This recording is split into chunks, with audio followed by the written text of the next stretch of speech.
Today we are going to talk about the culture of Mormonism. And the reason that we're talking about that is because in order for you to understand how much backlash Sound of Freedom is getting, you have to understand Mormon culture and how people that are outside of Mormon culture feel about it. Now, I have lived in Utah since 2010. It is the most wonderful place. I am Catholic, not Mormon.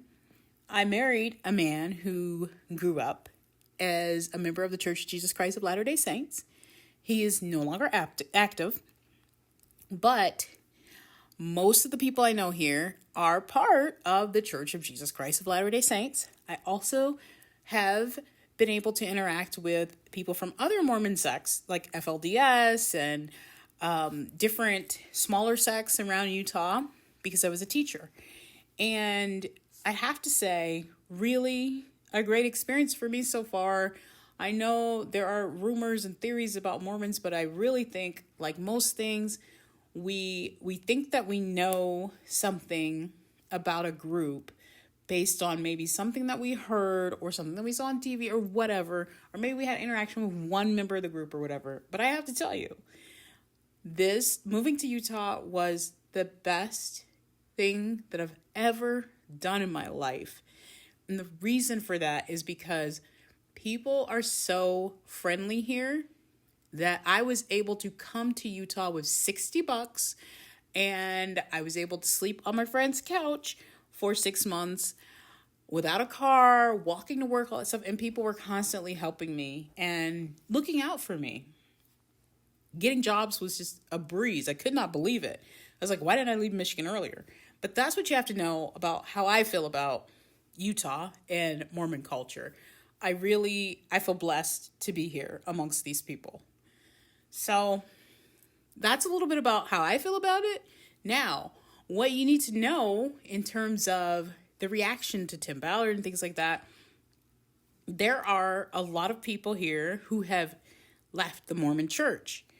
And there are a couple different kinds. One kind, they're Jack Mormons. They still believe in some of the things about the church, but they don't go to church on Sunday. They don't go to the temple. They believe in it, but they aren't committing to it. But they still have belief. So those are the Jack Mormons. Then we have the ex-Mormons. So the ex-Mormons are generally atheists. I mean, not all of them, but a lot of them have either become atheists or they go to another religion and they say, oh, this is it. This is the only one that's right. Because that's kind of the culture that they're coming from. And then there are other people who are just downright anti-Mormons who used to be Mormons. If you are an anti-Mormon, you can make some really good money in Utah as a podcaster because there is a community of people who have left the Mormon church. I'll give you an example of how some people, and there's a saying, people say, oh, they left the church, but they can't leave it alone. Here's a perfect example of this. So years ago, I dated this guy who had left the Mormon church. And he had to have coffee at 9 a.m. on Sundays with a bunch of other people who had left the Mormon church. Now, I don't know about you. Like, I go to church. It's 8 o'clock in the morning. And the only thing I hate about it is having to get up and get there by 8. If I'm not religious and I'm not going to church, it's the bonus is that you get to sleep in on Sunday. So I thought that this was always weird. I'm like, dude, why can't you just have coffee, I don't know, in the evening on Monday? Why do you have to go 9 a.m. on Sunday? And he said, because I had to get up and go to church every Sunday morning, and I can prove to them that I'm not in church, and it feels good. So it's like, it's always this, it's a struggle to try to prove how not Mormon they are. But what they don't realize is that in a lot of these communities, they've just created a secular Mormonism. It's hard for people who have never been Mormon to even get into it, even though they aren't Mormon anymore. So they become these secular ex-Mormons. And there's even someone who behaves like a prophet of Mormonism. So in the Mormon church, they refer to him a lot as a president now, but technically he's supposed to be a prophet, seer, and revelator, and he's the head of their church. Well, in ex-Mormonism, there is somebody like that. And he has a podcast called Mormon Stories Podcast. His name is John Dehlin. So he'll even say things like, and I know because I used to watch it faithfully. I used to listen to him because I didn't know a lot about the culture. And I was like, well, what else do I need to know? But then over time, I realized that, he just kept having people come on and say how great their lives were after they left the church. But then they would get into some weird stuff where it was like they seemed kind of lost. So there was that. But so I used to listen to this podcast and eventually got to the point where he was like, I just like people to give a testimony, which is something they say in the Mormon church, like get up and give your testimony of Jesus Christ. And he would say, give your testimony about what Mormon Stories Podcast has done for you. So basically what I'm trying to tell you is that when someone becomes kind of an anti-Mormon, it's like they have to do everything, they have to embrace everything that the Mormon church doesn't like, okay? And that is important for you to know because some of the slander that Operation Underground Railroad has gotten has come from extreme left-leaning Mormons who are still part of the church but don't believe most of what the church teaches, or anti-Mormons who just want to tear down. They apply, basically, if you listen to this Mormon Stories podcast, they're always talking about how they felt like they had to be perfect, right? Well, okay, but then they take that same perfect gaze and they focus it on people who are still in the church, and if they don't live up to it, then they scrutinize it. And this is something that is very common if you know anyone who has shifted into that anti-Mormon instead of ex-Mormon. So, and half of my family, they don't necessarily go to church anymore. Like some of them do, but most of them don't. And they don't have this hatred. It's just like, I just don't go to church, whatever.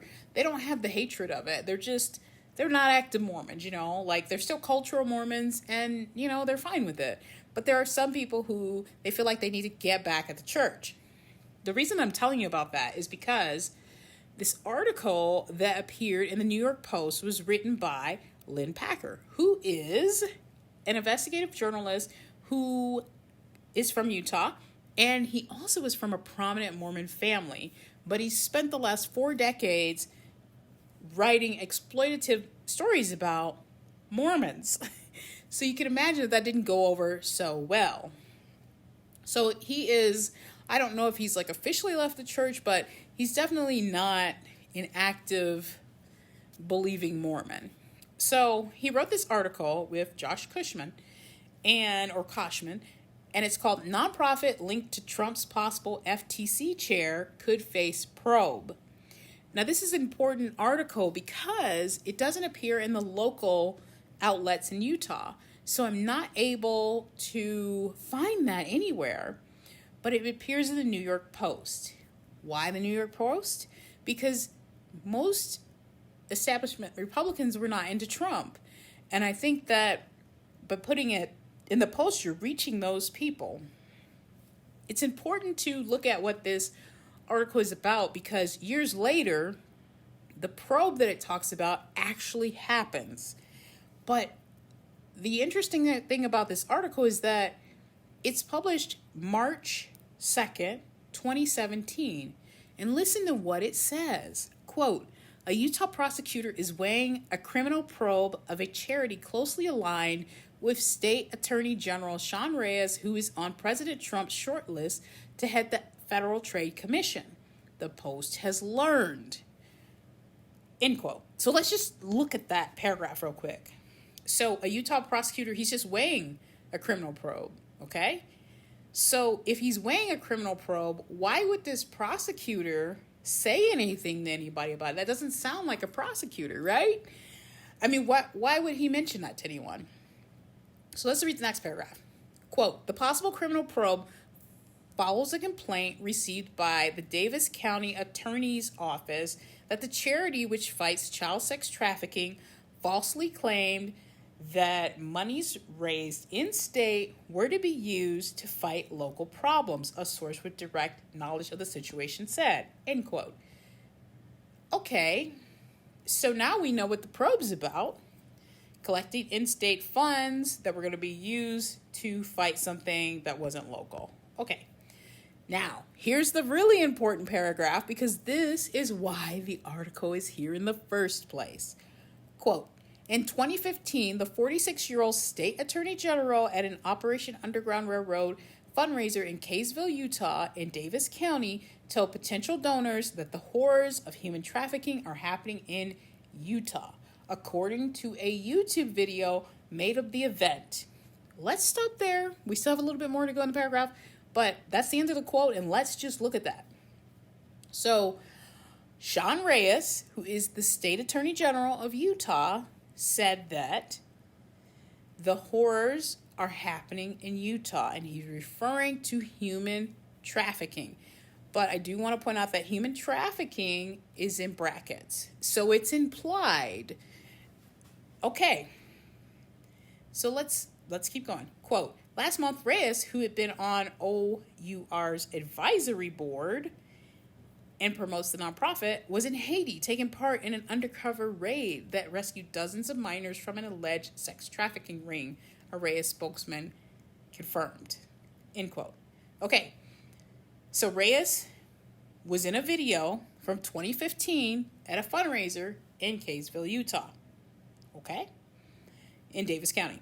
So he said that human trafficking was happening in Utah, or at least he implied it, and they collected funds at that event. Now remember, this article is from 2017. So either this complaint was made 2 years later, or somebody watched that video and made a complaint.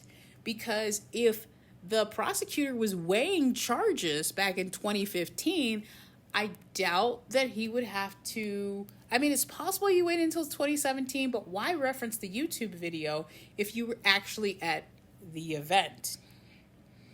I guess as evidence, but it just seems kind of strange that this article comes out soon after Trump is in office, and one of the authors for sure is an extreme left-leaning Democrat. Okay, let's continue. Quote, it is a crime in Utah to raise money under false pretenses. Reyes thinks any allegation that sex trafficking is not an issue in Utah is without merit, a spokesman said. End quote.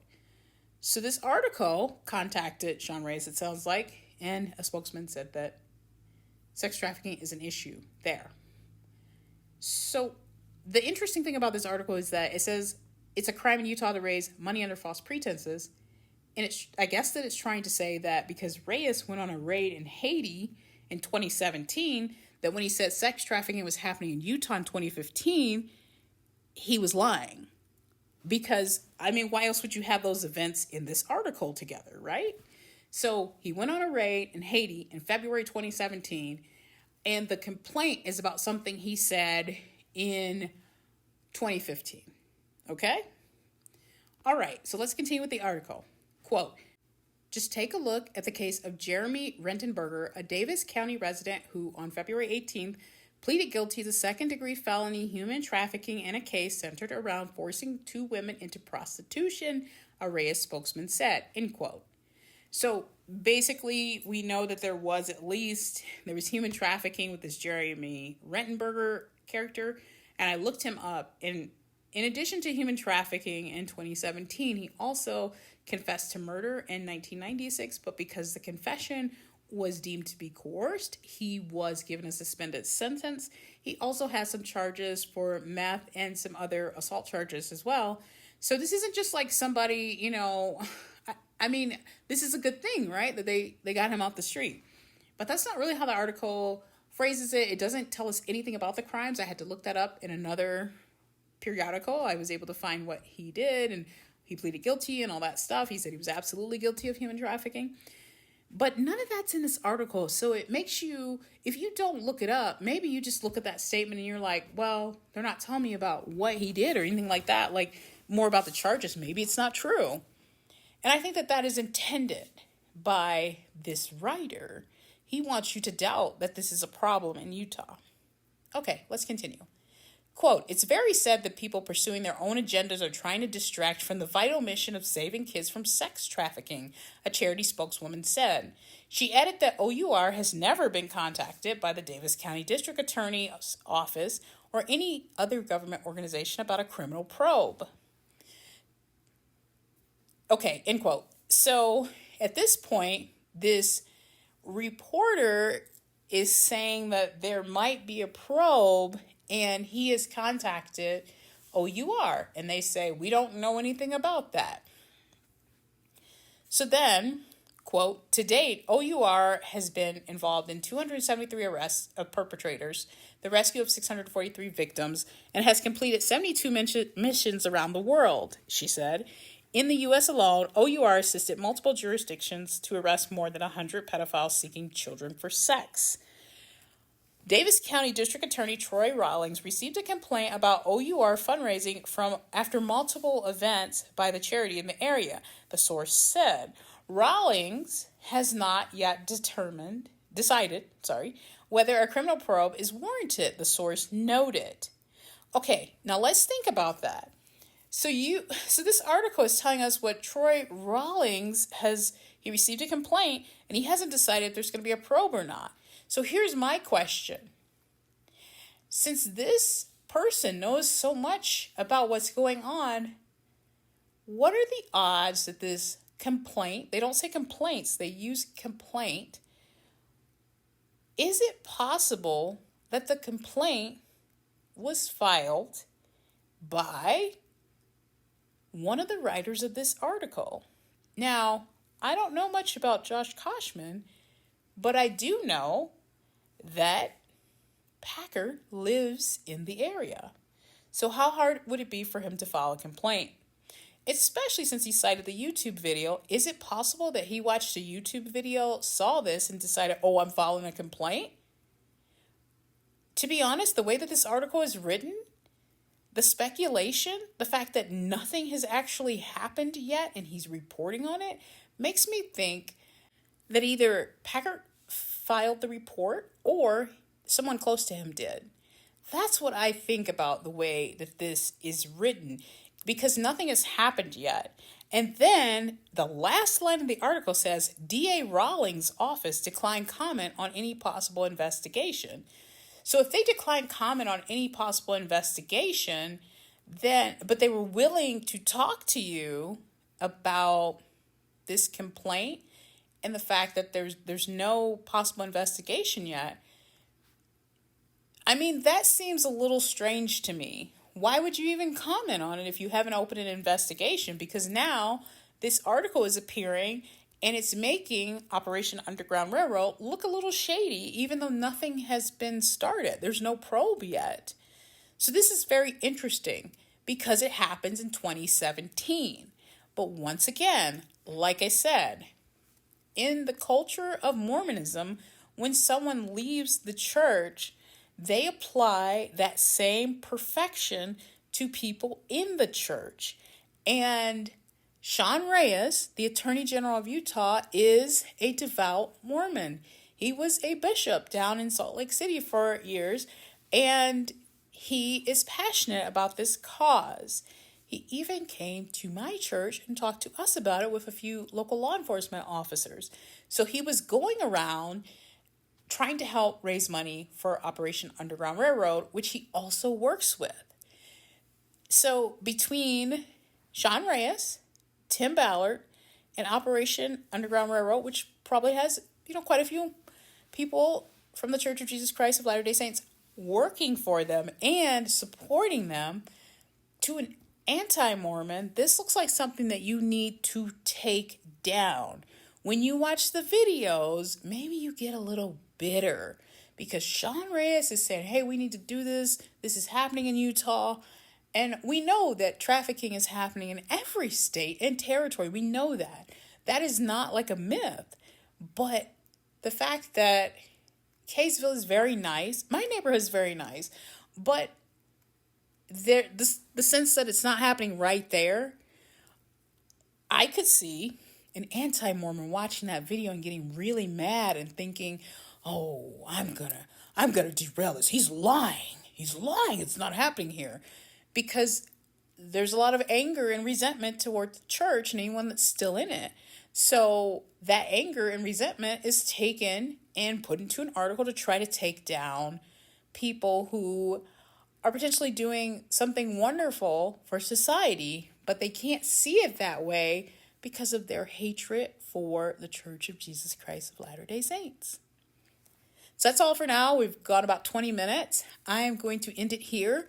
But in the next episode, we are going to talk about the probe that is finally announced in 2020 and also the Vice article that comes out in 2021. All right, I'll see you next time.